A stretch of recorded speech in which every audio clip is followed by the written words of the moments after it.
Thank you so much doctor साहब, हमें दोबारा टाइम देने के लिए आपका बहुत शुक्रिया। डॉक्टर साहब, पिछली बार हम कश्मीर के ऊपर बात कर रहे थे, तो पाकिस्तान की दूसरी जंग कश्मीर के साथ हुई 1965 वॉर। 1965 वॉर शुरू कैसे हुई थी? इसके पीछे मकसद क्या था, मोटिव क्या था? देखें, ये रिजॉल्व तो तब नहीं ना थी हुई। यूएन में चला गया था इश्यूज, उनके रेजोल्यूशंस हैं, रेजोल्यूशंस की इंटरप्रिटेशन पे फिर झगड़े हैं कि who should do what. Amlan ये हुआ कि जो हिस्सा पाकिस्तान ने 48 तक कैप्चर कर लिया था, जो इंडिया के पास था, वो उनके पास रहा। And neither side was willing to forgo that position. तो वहां पे ही कश्मीर का इशू अड़ा रहा ना। पाकिस्तान जो चाहता था कि पूरा कश्मीर मिल जाए, वो तो नहीं मिला। बिल्कुल। और इंडिया का क्लेम था कि कश्मीर ने तो एक्सीड कर दिया to India, so Pakistan should vacate what is in its possession. इस दौरान 62 वॉर के अंदर इंडिया को नुकसान हुआ चाइनीज के साथ जंग में। वो they got a very bad drubbing in that war. ठीक है, पाकिस्तान ने 63 में उनके साथ टेरिटोरियल जो बॉर्डर्स थे चाइना के साथ रिजॉल्व कर लिए, और कुछ टेरिटरी जो है, जो फॉर्मली इंडिया कहता है कि उसका हिस्सा थी कश्मीर स्टेट की, वो उस बॉर्डर को पक्का करने के लिए पाकिस्तान ने दे दिए। सो दिस इज 63। 63 में ही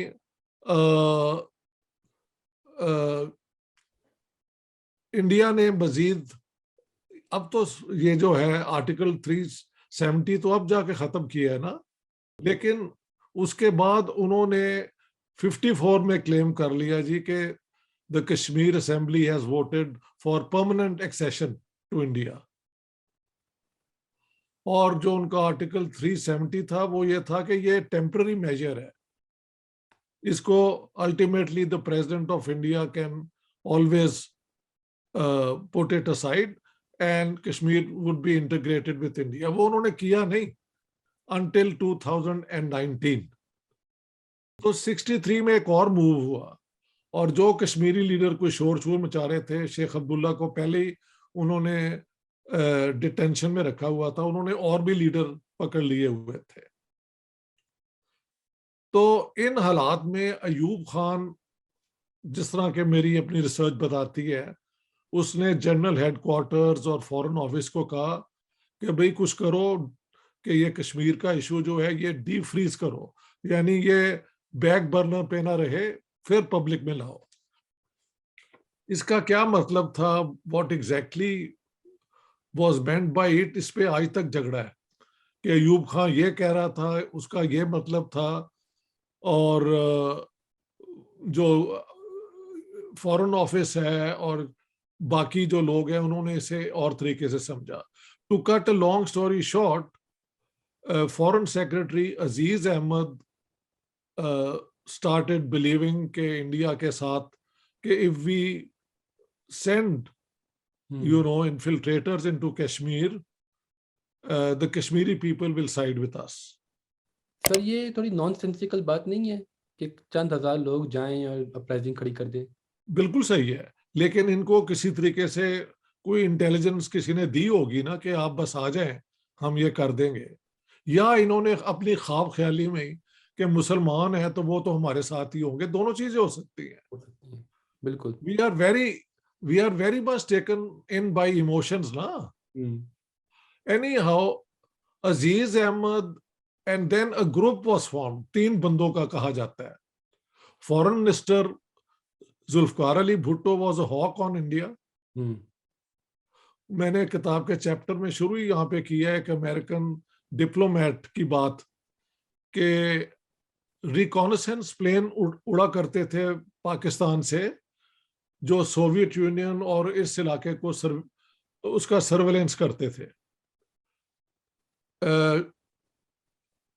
फॉरेन मिनिस्टर भुट्टो वांटेड के इस पूरी फ्लाइट के अंदर कश्मीर जो इंडिया का है उसके ऊपर भी ये फ्लाइट हो जाए, बट द अमेरिकन, उसने कहा कि जो पाकिस्तान के एयर मार्शल थे Asghar Khan, he was a gentleman. उसने कहा कि ये हमारी एग्रीमेंट ही नहीं है अमेरिकन के साथ।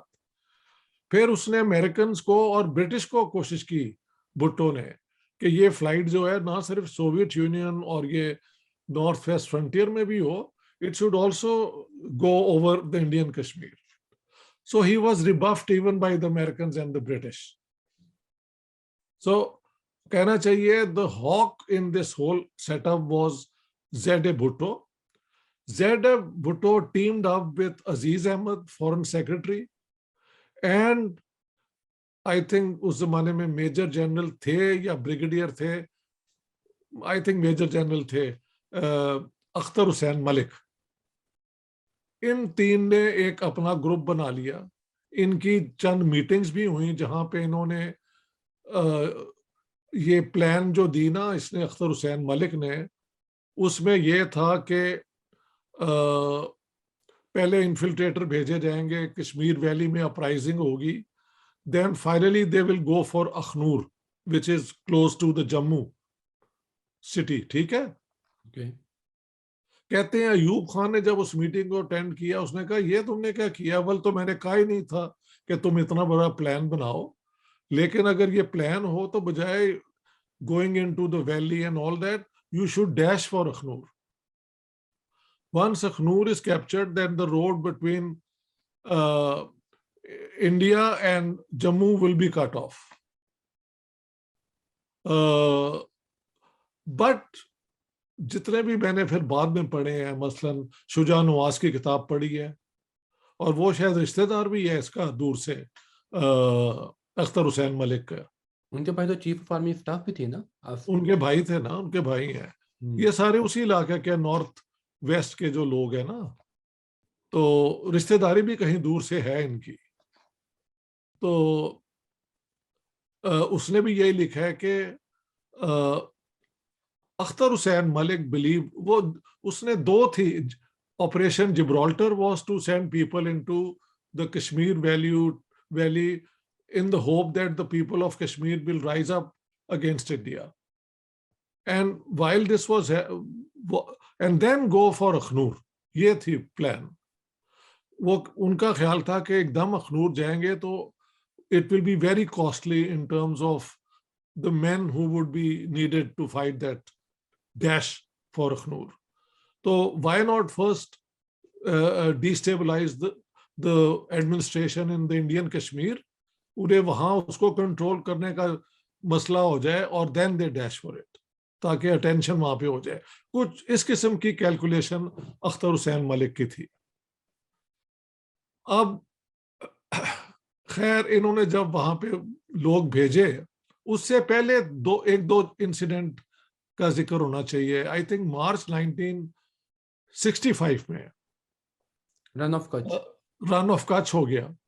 अच्छा, रन ऑफ कच्छ में वहां पे ये सर क्रीक और ये सारा वो मार्शी इलाका है, देखने में उसकी कोई वैल्यू नहीं है, और वो क्योंकि मडी है और मार्शी है, it's not possible to demarcate the border either. तो लेकिन उसकी कोई एकदम वैल्यू उस जमाने में समझ नहीं थी आती। अब तो कहते हैं जी ये शायद ऑयल भी वहां पे हो, हमारी ये भी तो होती है कि ये भी हो सकता है, वो भी हो, but not in 65 it was simply a display of the Pakistani army having far superior weaponry than Indians ने अभी तक, हालांकि 62 वॉर में उनको मार भी पड़ी थी, लेकिन उनके आर्मामेंट इतने एडवांस शायद नहीं थे जितने के इनको अमेरिका से, because of Pakistan entering into two direct military agreements with the United States, 1954 and 59, and two pacts, CATO and CENTO, वो भी अमेरिकन पैक्ट ही थे ना, तो इनको आर्मामेंट ठीक ठाक आए हुए थे उस जंग के अंदर। और फिर वेस्टर्न आ जाते हैं, कॉरेस्पोंडेंट्स हु रिपोर्ट के Pakistan out class the Indians, ये वो। तो कहा जाता है कि वो इनके सिर को चढ़ गया कि अगर हम रन ऑफ कच्छ में we can give a drubbing to India, तो व्हाई नॉट। खैर, ये कश्मीर वाला जो एडवेंचर है वो खासी डिफेक्टिव इंटेलिजेंस पे बेस्ड था। उन्हें ये नहीं था पता कि इंडिया ने वहां पे सेर और पाव का सिस्टम खत्म करके किलोग्राम्स का वो ले आए हैं। मैट्रिक मेजरमेंट्स भी वो उनकी आ चुकी हैं, मैट्रिक जिसे कहते हैं। या और जो लोग वहां पे गए उसमें से कश्मीरी बोलने वाले बहुत कम थे। मोस्ट ऑफ देम वर ये पोठवार के लोग यार, पंजाबी। जो पंजाबी टाइप बोलते हैं, पहाड़ी बोलते हैं।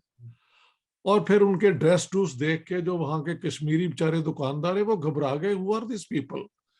एक तो ये जिन चीजों का वो कह रहे हैं कि खाने की चीजें, उनके जो रेफरेंस हैं वेट के वही आउटडेटेड हो चुके हैं। They reported to the Indians के ये कुछ लोग आए हुए हैं। तो कहा जाता है कि उन फिर Indians captured many of them और ये और वो एंड ऑल। इसी दौरान इन्होंने Gibraltar anyhow was not doing very well, ठीक है। Then Akhtar Hussain Malik I think tried to go for, इस दौरान में while this thing was going, the Indians had captured a very important pass, Haji Pir. तो हाजी पीर से हो के अब वो उसके मैप बूप देखने पड़ेंगे, अखनूर पहुंचना, ये सारा कुछ कॉम्प्लिकेट हो गया था बाई देन। अयूब खान का यही रहा है कि I had said go to Akhnoor, why did you waste time here. So this is the blame game among them, who did what. मसलन एक और चीज बड़ी इंटरेस्टिंग है कि जब हेडक्वार्टर्स में मीटिंग हुई तो इन तीनों ने ना एयरफोर्स के हेड को बुलाया और ना ही नेवी के। इनका ख्याल था ये लिमिटेड एक्शन से हम सारा कुछ कर लेंगे, नॉट एंटिसिपेटिंग के what would be the Indian response. India would be only reacting is very stupid. वो खुद भी तो कुछ अपनी स्ट्रेटेजी लेके आएंगे ना। I have given a lot of Brian Cloughley, once again I have quoted, वो कहता है 1949 में उन्होंने प्लान बना लिया था कि अगर ये अखनूर की तरफ आते हैं तो we would then go into Lahore and Sialkot,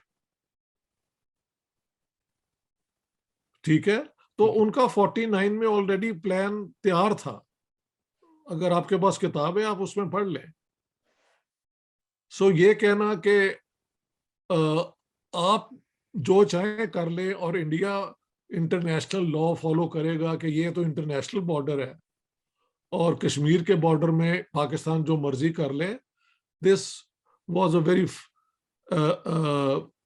foolish sort of way of thinking. लेकिन इसका मास्टरमाइंड कहते हैं भुट्टो साहब थे, जो बार बार कहते थे कि जी मैंने इंटरनेशनल लॉ पढ़ा है, कश्मीर में जो भी हो रहा है वो तो डिस्प्यूटेड है, and the Indians would never dare cross the international border. वैसे भी हम डिप्लोमेटिकली और पता नहीं ब्रेवरी एंड सो में we will outdo the Indians. It proved the other way around. हाँ जी, बिल्कुल। हुआ ये कि अच्छा, उसमें एक इंसिडेंट है जिसपे बहुत कंट्रोवर्सी है कि अखनूर की तरफ जब ये जा रहे थे तो 4 या 2 अगस्त एंड 4 का कोई 24 घंटे का पीरियड है जब Akhtar Hussain Malik claims that he was going towards Akhnoor, but commander in chief जो था मूसा, उसने कमांड उनसे लेके याहिया खान को दे दिया। So for 24 hours the movement forward was did not take place. वो वहां पे स्टैंड स्टिल हो गया। This movement towards Akhnoor was suspended for a while the chain of command was taking place. क्या वो अखनूर पहुंच जाते तो क्या कमाल हो जाता, we don't know. लेकिन मजे की बात यह है कि ये सारे इश्यूज के ऊपर already the world community was involved, और यूनाइटेड नेशंस के रेजोल्यूशंस 4 और 6 सितंबर को हैं about the conflict in Kashmir. 6 से नहीं है जबकि इंडिया ने क्रॉस किया पाकिस्तान, एक 4 को भी है।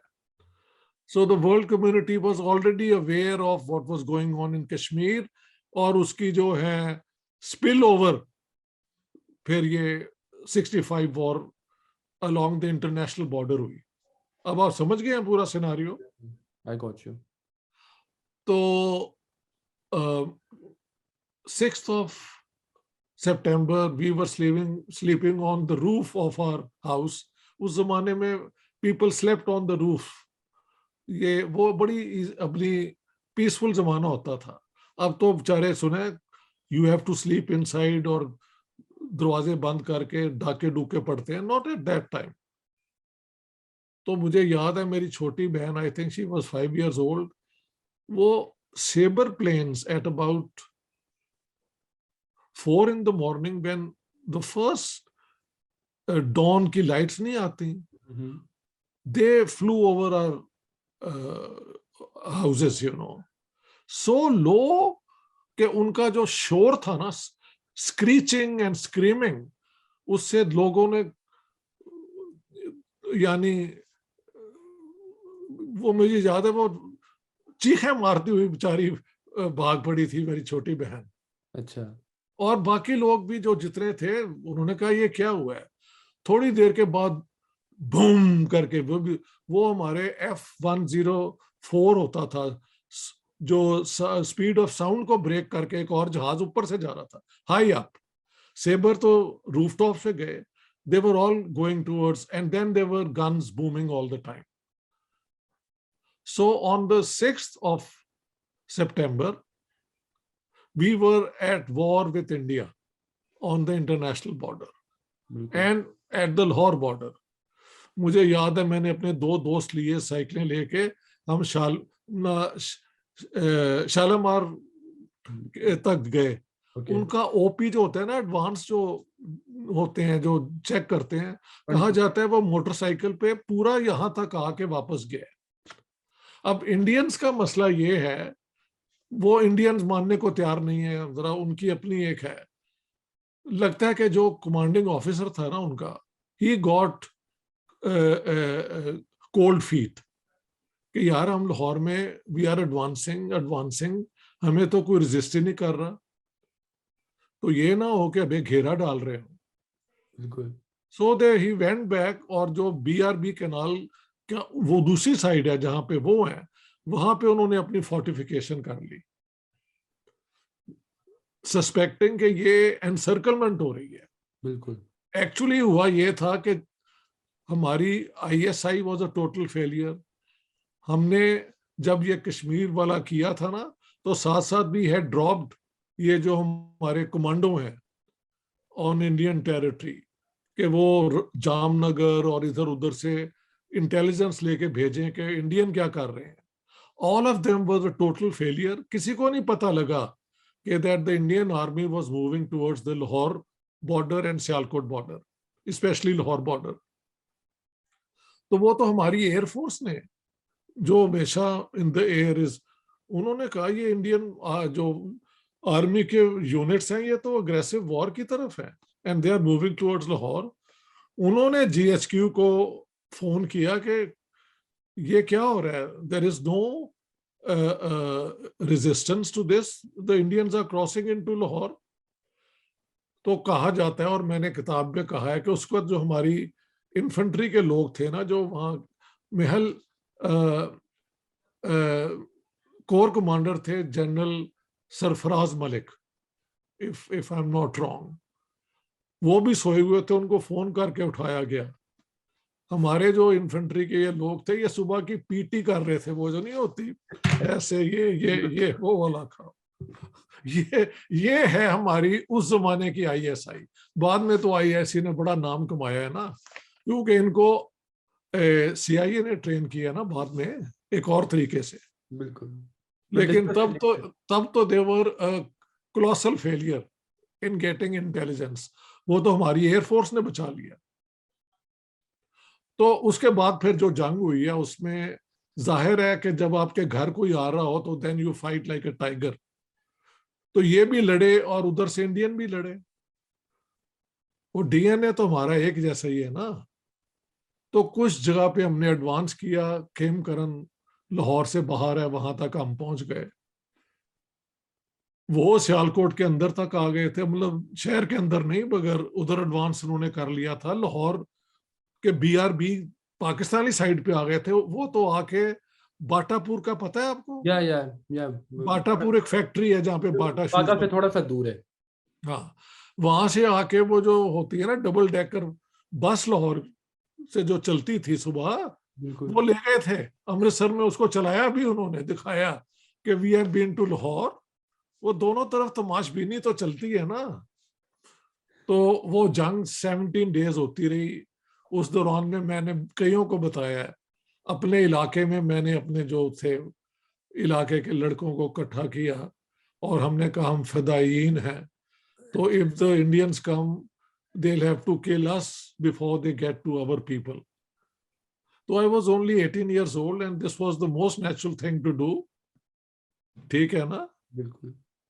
सो मेरा अपना भी उसमें जज्बात वो मैंने तो इस दौरान में एक डॉग फाइट हुई थी लाहौर के ऊपर, जो सारे लाहौरियों ने खड़े होके ऐसे देखी जैसे वो अपना गुड्डियों के पेचे हो रहे हैं।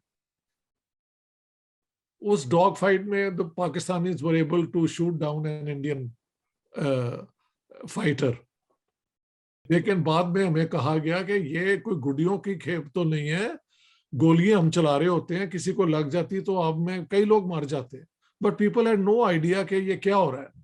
But I have seen that dog fight with my own eyes and the Indian plane coming down shot. वो फिर एक उसके पीछे एक वो बन जाता है ना स्मोक या सा। या धुआं अच्छा, निकलता हो सकता है वो पाकिस्तानी प्लेन भी होता, लेकिन it turned out to be an Indian plane which was shot down. और शायद जिस पाकिस्तानी पायलट ने गिलाया उसको शूट डाउन किया था ना, उसका नाम चंगेजी था। दिस कुड बी रॉन्ग, मुझे मेरी अपनी मेमोरी एकदम वो दिन मुझे याद, मेरी आंखों के सामने ये सारा कुछ आ रहा है। That day was a very special day. दो तीन, एक डॉग फाइट और सुबह की जब ये सेबर्स फ्लाई करके गए हैं।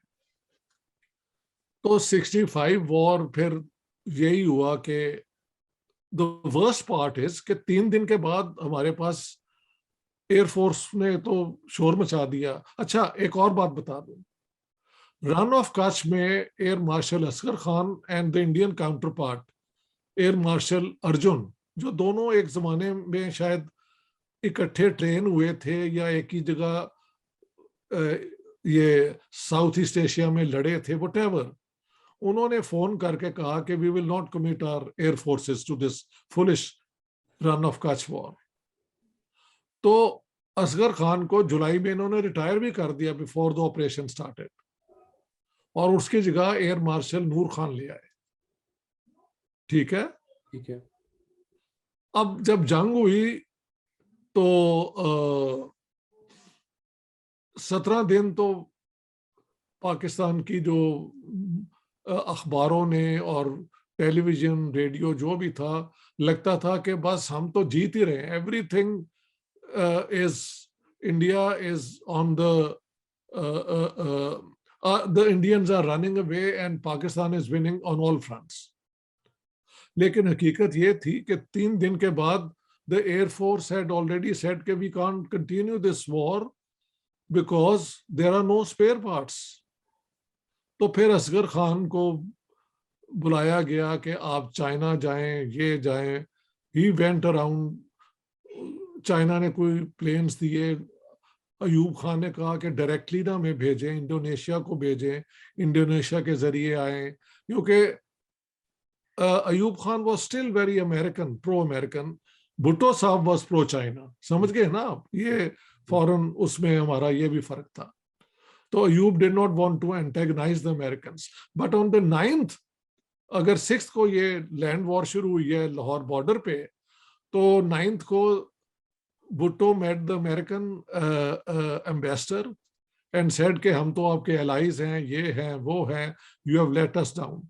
उन्होंने कहा तुम अपनी ये जो हमारे मिलिट्री पैक्ट है उनमें कहा गया कि you are not to use American weapons in a war with India, specially not जब अग्रेशन भी नहीं हुई। आपने ये सारा कि नहीं कश्मीर में तो हम कुछ भी नहीं कर रहे, ये तो मुजाहिदीन है। भुट्टो साहब जो ये हमेशा हम कहते हैं हम तो हैं ही नहीं, उन्होंने अमेरिकन को हर खबर यार, उनको हर चीज का पता था। सो उन्होंने एम्बार्गो पे डाल दिया, लगा दिया पाकिस्तान और इंडिया पे। इंडिया पे उसकी पिंच ज्यादा नहीं हुई because the Indians had diversified the supply of weapons, hardware. हम एंटायरली अमेरिकन डिपेंडेंट थे। तो 3 दिन के बाद हम तो जंग कंटिन्यू करने के काबिल ही नहीं रहे, एयरफोर्स वाली। और लैंड वॉर में टैंकों की बड़ी जबरदस्त जंग हुई सियालकोट में, चविंडा। हाँ चमिंडा में। उसमें शायद पाकिस्तान का कोई अपर हैंड था। यानी हर किस्म की स्टोरीज आप सुन सकते हैं। ब्रेवरी भी है किसी की, लोकल जनरल की कोई कावर्डिस भी खबर में आती है। नूर उधर जहां भी खाने भी हैं। हाँ, इसी किस्म की खबरें दूसरी तरफ भी हैं। मुझे एक मिले थे ब्रिगेडियर नायर, उन्होंने कहा ये खेमकरन के पास जब ये एडवांस कर रहे थे तो हमने we let the water in, you know, into this area canal का। तो पाकिस्तानी टैंक वहां पे जो है ना वो स्टैंड स्टिल हो गए because they got bog down. तो वो कहते हैं हमने नोट किया कि जो टैंक फोर्सेस थी पाकिस्तान की, they would not stay in the tank, they would come out and run away. This is what he's saying. और उन्होंने कहा ये तो बड़े ब्रेव लोग हैं, इसकी क्या वजह है? उन्होंने कहा क्या ये वजह तो नहीं है कि इस्लाम में अगर जल जाएं आप तो इस किस्म की मौत सबसे बुरी गिनी जाती है? मैं कहा जी मुझे नहीं पता। वो ये कहते हैं कि they were not willing to fight in the tanks, they abandoned the tanks. मैंने उनकी भी बात बता दी है। हमारे अपने क्लेम तो वेरी वेल नोन है। बिल्कुल। ब्रिगेडियर सिद्दीकी जो थे ISPR के उस जमाने के, उन्होंने सारा कुछ लिखा है। उनका भी आप किताब के अंदर पढ़ लेंगे कि पाकिस्तान की सारी जंग जो है वो अल्ताफ गौहर जो वाज इंफॉर्मेशन सेक्रेटरी, उसने लड़ी थी through exaggerated reports, totally false reporting जो हुई अखबारों के अंदर, Dawn included. Everybody was on board in projecting this war as a great victory of Islam over Hinduism, Pakistan over India, and so on and so forth. Finally, when जब लगा कि ये तो जंग कंटिन्यू नहीं हो सकती दोनों तरफ से, तो both then agreed to a ceasefire on the 23rd of August, I think. 17 दिन जंग हुई है। हाँ जी, सितंबर में। सितंबर, आई एम सो सॉरी, सितंबर। तो उसमें भी हमारे एक डिप्लोमेट हैं सुल्तान मोहम्मद खान, वो कहते हैं कि वहां पे बहुत ड्रामा हुआ जब ये मीटिंग हो रही थी सिक्योरिटी काउंसिल की। तो Bhutto sahab who was leading the delegation, उन्होंने एक्ट किया कि जैसे Ayub Khan is wanting to talk to me, went back. उससे पहले उन्होंने कहा था we will fight 1000 years with India. गए और वापस आके बड़ा चेहरा मुरझा गया इनका और कहा कि मुझे अयूब खान ने कहा है कि सीज फायर के लिए तुम एग्री कर जाओ। भुट्टो साहब ने कागज भी फाड़ दिए थे ना, कागज फाड़े कहते हैं कि हम कोई लड़ेंगे। ना, वो सारा सीन आप देख सकते हैं। सुल्तान मोहम्मद खान कहते हैं ऐसा कोई फोन नहीं था आया। सो भुट्टो साहब वाज अ ग्रेट एक्टर। मैंने तो उनकी पूरी वो चार्म देखी हुई है ना क्लोज क्वार्टर से। हम तो जाके उनको उनके कमरे में भी मिले थे। Very charming man, very handsome man. एक होता है करिश्मा भी तो ना। तो so I can very well imagine जो इन्होंने वहां पे ड्रामा किया होगा। अलबत्ता Sultan Mohammad Khan was actually the diplomat says कि ये सब ड्रामा था। उसको फिर अयूब खान के खिलाफ ताशकंद के और भुट्टो साहब ने to bring down Ayub Khan उसे इस्तेमाल किया। तो ये है 65 वॉर। सर मैंने एक जगह ये भी पढ़ा है जुल्फिकार अली भुट्टो के बारे में कि उनसे किसने सवाल पूछा कि भुट्टो साहब 65 की जंग क्यों हुई, तो उन्होंने कहा कि अगर जीतते तो मेरी बाबा होती, अगर हारते तो अयूब जाता। तो कुछ हुआ भी इसी तरीके से। तो हुआ ही है ना। और अगर उन्होंने कहा है तो फिर ही वाज ब्रेकिंग उनके मुंह से बात निकल भी आई, he was a bit of a loud mouth, ये मानना पड़ेगा। बिल्कुल। ये कहना नहीं चाहिए, अचीव कर लेना एक और बात है, लेकिन पीपू के आदमी बहुत बातें कर देते हैं ना, तो उन्होंने कह दिया होगा किसी मौके पे। Sir how do you see Zulfikar Ali Bhutto role, क्योंकि उनकी तो सारी सियासत ताशकंद के बाद शुरू होती है कि मैंने ताशकंद पे इक़्तिदार को देखो यार, मुझे याद है कि लाहौर में जब ये आते थे ना रेलवे स्टेशन पे, तो इनके ट्रक के साथ में भागता था। द यूथ ऑफ लाहौर, और जो हम सोचते थे कि यार इतनी अनइक्वल विकेट सोसाइटी है हमारी, गरीबों का बुरा हाल है, ये है, ये बंदा सोशलिज्म लाना चाहता है, फ्यूडलिज्म खत्म करना चाहता है, कैपिटलिस्ट एक्सप्लॉयटेशन खत्म करना चाहता है। So at that age he was just the hero you wanted to uh, adore and admire. And I would say that his historical role was that he was able to, for the first time in the history of the subcontinent or in the history of Pakistan, let's say, make the poor feel that they have a friend. ये उसकी बहुत बड़ी achievement है एक political consciousness को आगे बढ़ाने में। मुझे याद है जब ये 1970 के इलेक्शन हो रहे थे, तो मेरे दोस्त के वालिद जो हैं गुजरात से इलेक्शन लड़ रहे थे, सैयद अमीर हुसैन शाह, तो मैं भी उनके इलेक्शन कैंपेन में गया हुआ था ना उनकी मदद करने। तो हम वो जीप में और कार में गांव गांव जाके लोगों को मोबिलाइज करते थे। तो एक गांव से जब हम बाहर आ रहे थे, तो कुछ लोगों ने हमें रोक लिया। उन्होंने कहा कि हम इस गांव के कमी हैं, आप आए थे यहाँ के चौधरियों को मिलके जा रहे हैं, लेकिन फिर भी हम वोट पीपल्स पार्टी को ही देंगे, क्योंकि कैंपेन तो वही पुराने तरीके से हो रही थी ना, चौधरी जिसको कहेगा वोट मिलेगा। लेकिन वहां के जो गरीब लोग थे, उन्होंने कहा कि हमने हमसे वोट नहीं मांगे, लेकिन हम चौधरी जो मर्जी कहें, हम पीपल्स पार्टी को ही वोट देंगे। तो लोगों ने स्पॉन्टेनियसली वोट दिया था। That was a very fair and free election 70 का। लेकिन भुट्टो साहब जो थे, वो उन्होंने चंद प्रोग्रेसिव रिफॉर्म्स, वो सोशल डेमोक्रेट थे with in a certain framework, वो कोई रेवोल्यूशनरी नहीं थे। और रेवोल्यूशन पाकिस्तान में कैसे आती यार, ना फौज आपके साथ है और अवाम की मैस रैली से तो इनकलाब नहीं ना आता। तो भुट्टो साहब ने फिर जब इनकलाबियों ने कोशिश की कि घेराव कर लिया जाए और ये फैक्ट्रीज को टेक ओवर कर लिया जाए, दिस इज 1972 दिसंबर, तो भुट्टो साहब after coming back from a tour of African countries, फिर उन्होंने पुलिस को और सारों को कहा कि स्मैश कर दो इन्हें। तो वो सारे लेफ्टिस्ट लुफ्टिस्ट को बहुत मार पड़ी और कई लोग जेलों में भी गए। अपने दोस्त जे रहीम को उन्होंने बड़ा मरवाया सर, बड़ा। वो एक और इंसिडेंट है कि एक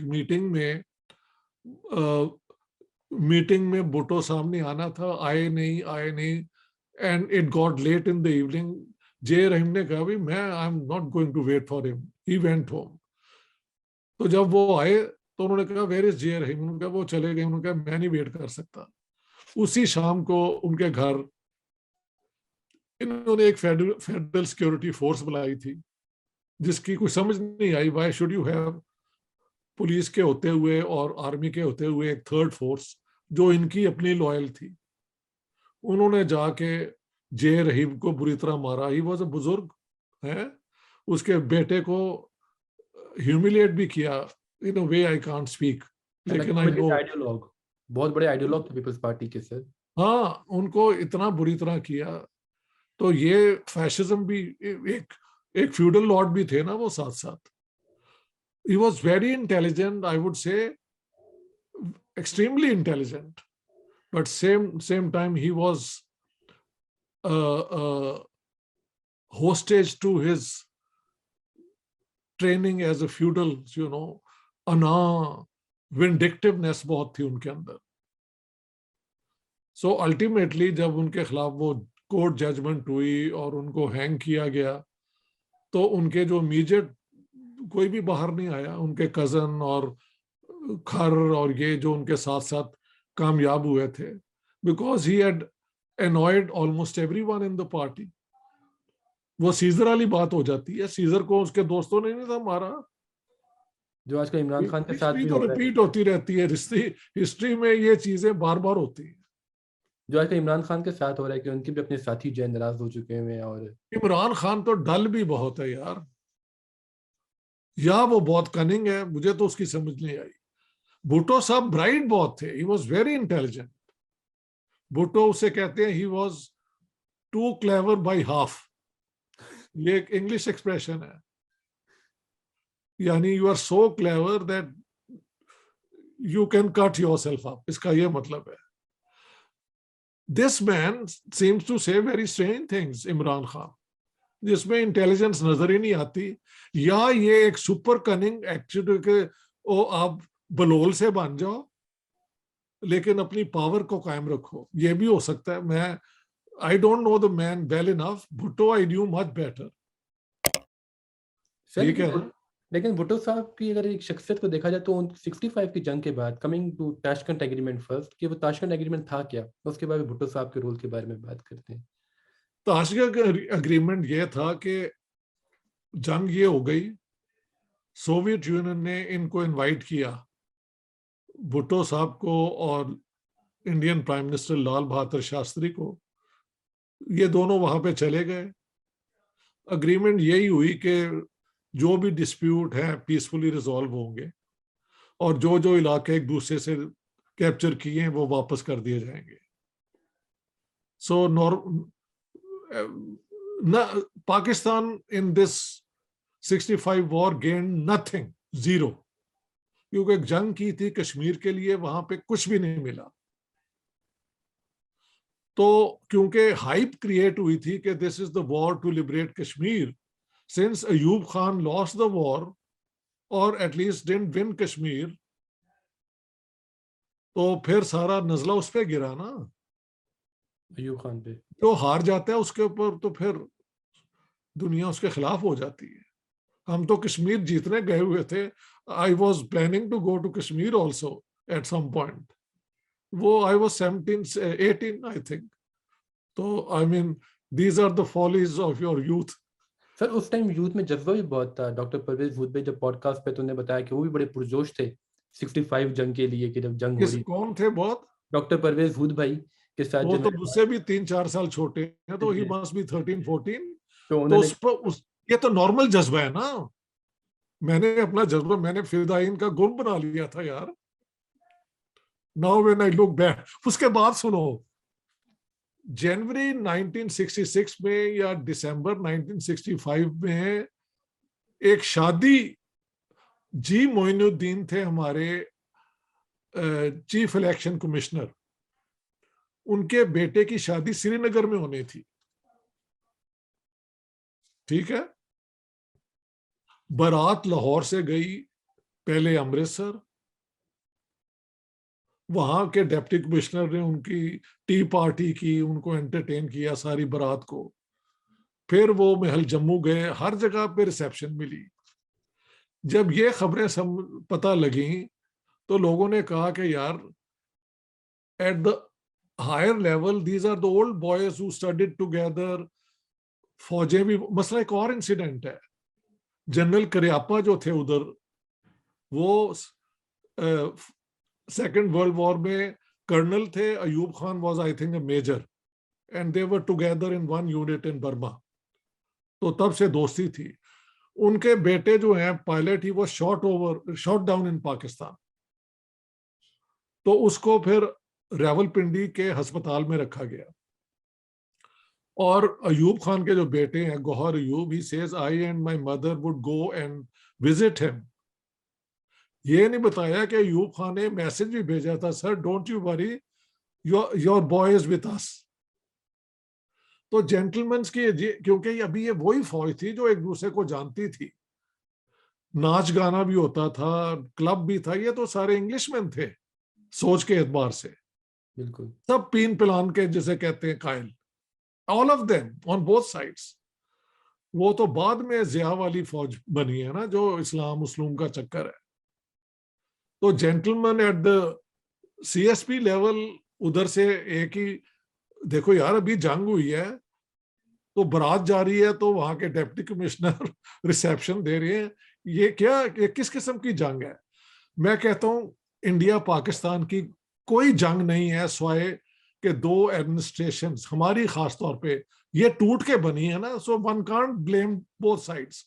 वो तो नहीं थे कह रहे कि आप जाएं, अब आप अलग हो गए हैं तो आपने हर जगह अपनी ये जस्टिफिकेशन तो ढूंढनी है ना। तो constant trouble with India is one way of maintaining your privileges, your positions। ये मुझे समझ आती है। तो ये दोनों चीजें हैं। जब हमको ये पता लगा कि यार हम फिदाइन बन रहे थे, ये शादी की बारात जो है वो उधर भी उतनी एंटरटेन हो रही है, तो ये what is this? It was all, यानी एक एंटरटेनमेंट भी है। 1500 उधर से लोग मारे गए, 1500 हमारे मारे गए, मेडल्स मिल गए ब्रेवरी के, ये वो सारा कुछ हो गया। बट जिसके लिए जंग शुरू हुई थी वहां पे वी वन नथिंग। लेकिन पाकिस्तान स्टडीज में पता नहीं कहा जाता है कि पता नहीं हम जंग जीत रहे थे और ये था, और इंडिया कांपते कांपते सीज फायर तो हम उनकी मर्जी से मान गए, कहते हैं कि इस किस्म की बातें लिखी हैं। वो सब बकवास है। आप मेरी किताब पढ़ ले, and I refer to Pakistani sources. Indian source को तो मैंने कभी इस्तेमाल नहीं किया इन मामले में कि कहें कि ये तो वहां से बात आई है। जनरल नूर खान क्या कहते हैं, एयर मार्शल नूर खान, वो कहते हैं कि जब 3 दिन के बाद पता लगा कि ये, तो आई वॉज सो डिमोरलाइज्ड कि आई वॉन्टेड टू रिजाइन, क्योंकि इन्होंने जंग शुरू की थी without taking the air force into confidence भाई। तो कहते हैं फिर मैंने सोचा कि नहीं, अगर इस्तीफा कर दिया तो नेशन का मोराल जो है वो बिल्कुल डिस्ट्रॉय हो जाएगा। वो कहते हैं ये सारी वॉर बिल्कुल बकवास थी and we gain nothing out of it.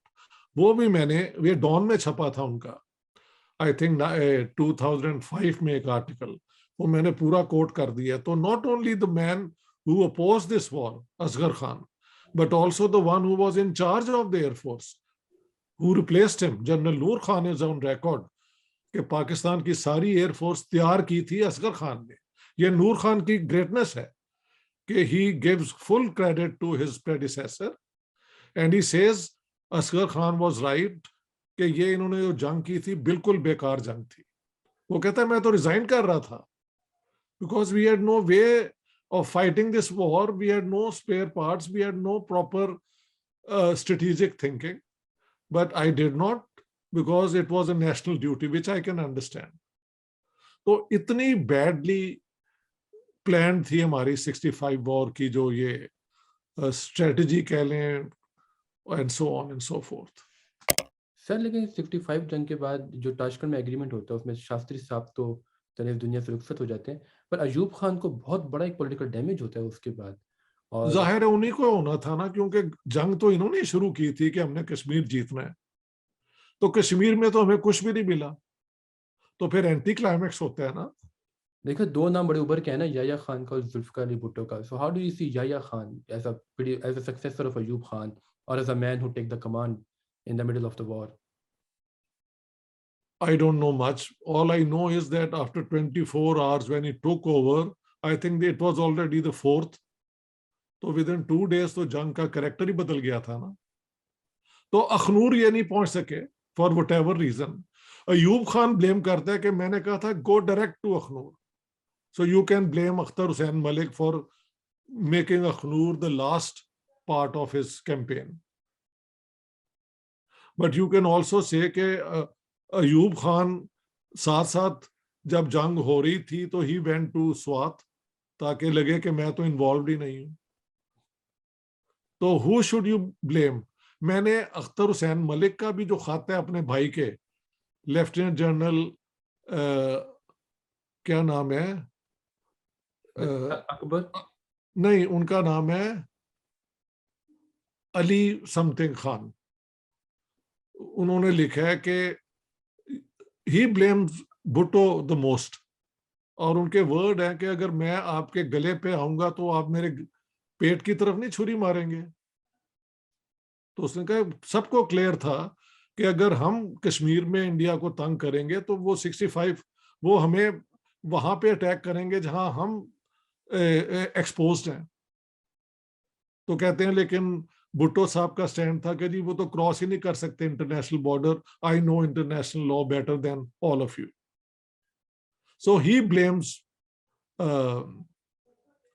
Basically Bhutto and of course general Musa जो कमांडर इन चीफ थे, एंड अयूब खान जिन्होंने उनसे कमांड ले लिया। लेकिन अल्ताफ गौहर और इनका जो बेटा है अयूब खान का, अयूब खान का बेटा, उनकी और किताबों में ये है कि वो कहते हैं, अल्ताफ गौहर कहता है कि general Akhtar Hussain Malik came to my room I think and he started crying like a baby, के अपने बच्चों को क्या बताऊंगा कि मैंने कितना मिस प्लान किया था ये। अब इनमें से कौन सच है we will never be able to know. What I have done is कि मैंने जनरल अख्तर हुसैन मलिक का पूरा खत, उनकी एक्सप्लेनेशन भी दे दिया। I met his son as well, major Saeed Malik, उनसे मुला भी मैं जाके। उन्होंने मुझे ये उनके अपने फादर का जो खत है ना अपने वो मुझे दिया था, वो भी किताब के अंदर है। All I have done is I have given positions of all the people involve. कुछ का ख्याल है एक सैयद अखलाक हुसैन शायद हैं मेजर जनरल, वो कहते हैं कि ये शुरू से ही प्लानिंग गलत थी इसकी, अख्तर हुसैन मलिक की। He would come very drunk, तो ये तो जंग लड़ने के काबिल ही नहीं थे। तो all this point of views are there, one for one against, ये सारा कुछ है। Pakistani when they retire then they like to talk. तो उन जनरल सारों की न्यास ने भी किताबें किताब में, लिखी थी ना, हाँ, 70 मैंने इनके जाके पाकिस्तान। इंटरव्यू भी किए सबके।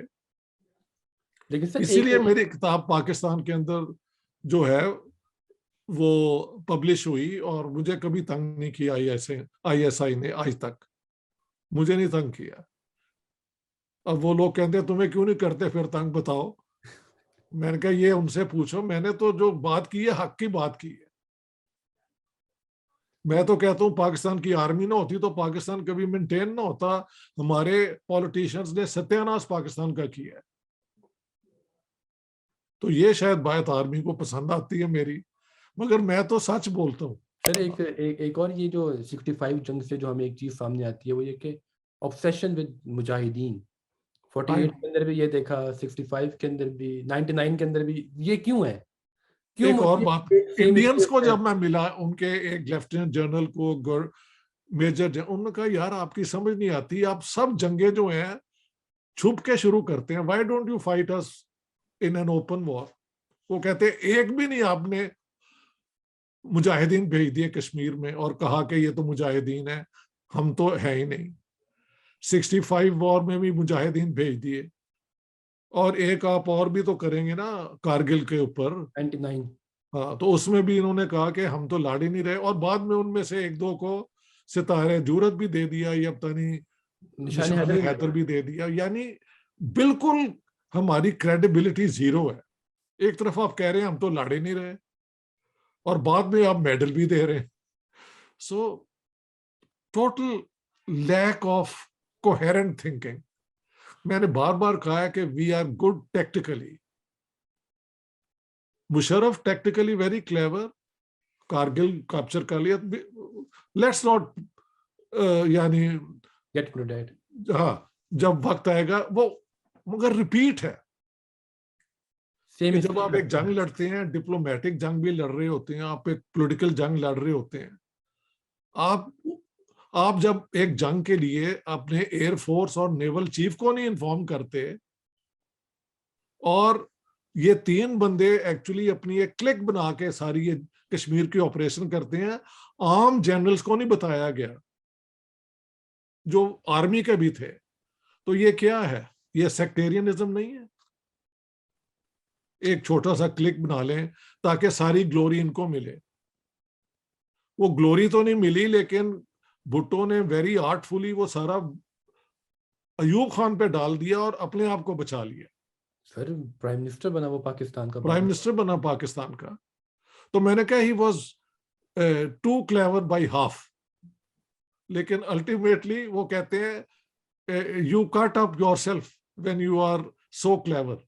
सर भुट्टो साहब की एक और गलती ये भी तो थी ना, जब 72 में गए शिमला एग्रीमेंट करने के लिए, तो उससे पहले उन्होंने एक इंटरव्यू दिया था एक इटालियन जर्नलिस्ट को, ओरियाना फॉलिसी को। उसके अच्छा, अंदर इंदिरा गांधी के खिलाफ कोई गलत बातें कर गए और बाद में जाके अल्फाज वापस लेने पड़े क्योंकि शिमला जा रहे थे। तो भुट्टो साहब की शख्सियत में ये एलिमेंट हमें नजर आता है अक्सर। कहते थे कि मैं जब देखता हूँ उसे तो मुझे तो अपना आई वो क्या कहते हैं स्कूल की फीलिंग लड़की ऑफ नजर आती है जो नोट रिपग्नेंस, नहीं करती रिपग्नेंस, है। यानी कि वो इतनी अनअट्रैक्टिव औरत है। अब ये कहने की कोई जरूरत है? एक जगह यानी सुन रही थी, एक जगह है, ये कह दिया था कि मैंने तो ऑक्सफोर्ड से कोई 3 साल की डिग्री 2 साल में कर ली, वो तो फेल है। तो ऐसी बातें भी उन्होंने की सर। बाद में उसी से जाके फिर हाथ भी मिलाया और वो सारा कुछ किया।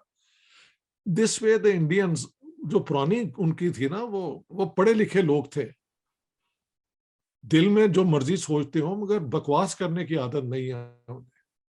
अब तो ये उनके मिनिस्टर भी उल्लू के पट्टे आपको मिल जाएंगे कई, जो उनका लेवल भी इतना डाउन चला गया है ना। लेकिन जो उनकी सीनियर पढ़ी लिखी वो जो थी लीडरशिप, वो इस किस्म की फजूल बातें नहीं थी करती। हम तो बड़ बोले शुरू से ही है ना, फ्रॉम डे वन। भुट्टो साहब का चार्म ही यह था कि वो इस किस्म की बातें कर देते थे कि मैं पीता हूं, किसी का खून तो नहीं पीता, और यानी मान भी लिया publicly. I am witness to all that भाई। ये बड़ी हिम्मत की बात है कह देना वहां पे। लगता बाद में फिर जो राइट विंग है मौदूदी, और उन्होंने सारा उसके खिलाफ इस्तेमाल किया जब भुट्टो साहब का फॉल हुआ है कि ये तो मुसलमान ही नहीं है, पता नहीं क्या क्या उसके खिलाफ बेचारे के। हालांकि पाकिस्तान, यानी भुट्टो साहब पाकिस्तान के सबसे ज्यादा ब्राइट लीडर थे, लेकिन फ्यूडल लॉर्ड भी थे, विंडिक्टिव बहुत थे। वो दिल में बात रखते थे, जो जितना बात उनके बारे में पढ़ा गया ना, जितना कि वो उनके अंदर था कि बदला पूरा करना है किसी तरीके से। दैट्स काफी इट। लोगों से वो अलग हो गए फिर उसके बाद। आखिर में यही हुआ है, वो सीजर वाली बात हुई है ना सारे आपके। किसी ने उन्होंने छुरी नहीं मारी, लेकिन जब इसको हैंग किया गया तो कोई पब्लिक में तो आया ही नहीं ना। मुझे वो दिन याद है। None of them turned out. Abdul Hafeez Pirzada, Mustafa Mumtaz sir. Bhutto, ये खर, ये जो इसके जो पाले हुए थे उन्होंने, none of them came out. वो दो तीन बेचारे कोई गरीब वर्कर से उन्होंने आग लगा के जान दे दी कुछ लोग। तो वो एक अपनी डिवोशन है, क्योंकि गरीबों में भुट्टो साहब का बहुत एक चार्म था, ये मानना पड़ेगा। For some reason the poor believed के भुट्टो वाज द सेवियर। ये बात सच्ची बात है। भुट्टो की सबसे बड़ी अचीवमेंट यही है कि उसने जो फ्यूडल ऑर्डर पुराना था ना, उसको एक दफा हिला दिया था। तो let me give credit to the man.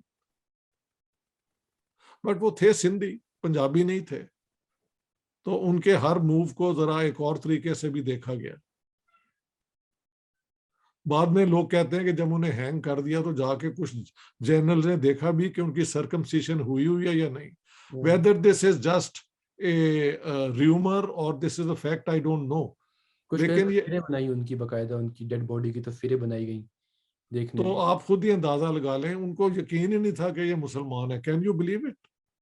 और मुसलमान बनाने का जो मंटो ने कहा है कि उतारो अपनी पैंट और दिखाओ, वो वाली बात है। ये लेवल है इन लोगों का यार। अगर इन्होंने किया है किसी डेड बॉडी को इस तरह डिसरिस्पेक्ट करना, कितनी एक लेवल ऑफ ऑब्सिनिटी वल्गैरिटी है, लेकिन वहां पे सब कुछ हो जाता है अनफॉर्चुनेटली। आपने किसको वोट दिया था 70 के इलेक्शन के अंदर? क्योंकि भुट्टो पाकिस्तान साहब को ही दिया था ऑब्वियसली। मैं तो कह रहा हूँ ट्रक के साथ में भागता था यार, and I was not the only one. कई मेरी उम्र के लड़के जो हैं, जो जोशीले थे, ये थे, वो सब they were willing, devoted to Bhutto sahab. साथ साथ हम लेफ्ट के अंदर भी थे वहां पे थोड़ी सी, लेकिन लोग समझते थे कि लेफ्ट के लिए ही ये काम कर रहे हैं। लेकिन दिसंबर 72 में फिर उन्होंने जो रिप्रेशन इस्तेमाल की ना लेफ्ट के खिलाफ, स्मैश करके रख दिया। क्योंकि left was getting out of its bounds. ये लेफ्ट की गलती है भाई। पीपल्स पार्टी की हुकूमत आई है, वो एक सोशल डेमोक्रेटिक किस्म के रिफॉर्म्स, लेबर रिफॉर्म्स ला रहे हैं, आप वहां तक ही रहे। इन्होंने घेराव कर लिए और कई लाहौर में, कराची में, लायलपुर में कब्जे कर लिए। मिनी मार्शल भी लगा था थोड़ी देर के लिए कराची के अंदर, शायद वहां पे मार्शल लॉ भी लगवा दिया था, ठीक थोड़े है। अर्से के लिए लगा था। हाँ, तो फिर भुट्टो साहब ने कहा ये हमने तो ये सारे रिफॉर्म पीपल्स पार्टी का होल्ड वर्किंग क्लास पे कायम करने के लिए किया था, कम्युनिस्टों के लिए तो नहीं था किया। Eliminate them. और फिर पुलिस रिप्रेशन हुई और सारा कुछ हुआ, उसमें मेरे कई दोस्तों को बहुत तशद्दुद भी उनके साथ हुआ, लाहौर फोर्ट में ये वो सारा कुछ हुआ। I know that. Sir million dollar question आपसे, 1965 जंग जीता कौन फिर? जो हमें बताया जाता है वो तो एक अलग बात है, लेकिन ओवरऑल क्योंकि दोनों तरफ से पॉइंट ऑफ व्यू ये आता है कि मिस गाइडेड सी जंग थी, ना किसी को फायदा हुआ ना किसी को नुकसान हुआ। पाकिस्तान ने ये जंग शुरू की थी, पाकिस्तान के जो ऑब्जेक्टिव थे वो बिल्कुल ये हासिल नहीं कर सके। लिहाजा one would say that the mission for which this war was started was a failure for Pakistan. India could not inflict a total defeat on Pakistan either, but I think if they wanted to, they could have gone into East Pakistan and just captured it. वहां पे तो शायद 2-3 battalion ही थी जो कुछ भी ना कर सकती, but they kept the cool, waited till 71, जब बंगाली आपके खिलाफ हो गए हैं, फिर उन्होंने वहां की पॉपुलर रेजिस्टेंस को सपोर्ट किया और पाकिस्तान टूट गया। तो उनकी स्ट्रेटेजिक थिंकिंग है ना कहीं व्हेन टू डू व्हाट वाली बात है ना। बिल्कुल। सो I would say 65 war we जिस ऑब्जेक्टिव के लिए हमने किया था, we were a total failure. So who won who lost we don't know, but Pakistan didn't win the war और didn't win the objective, didn't gain the objective it wanted to. I think that's a fair way of giving my evaluation of this war.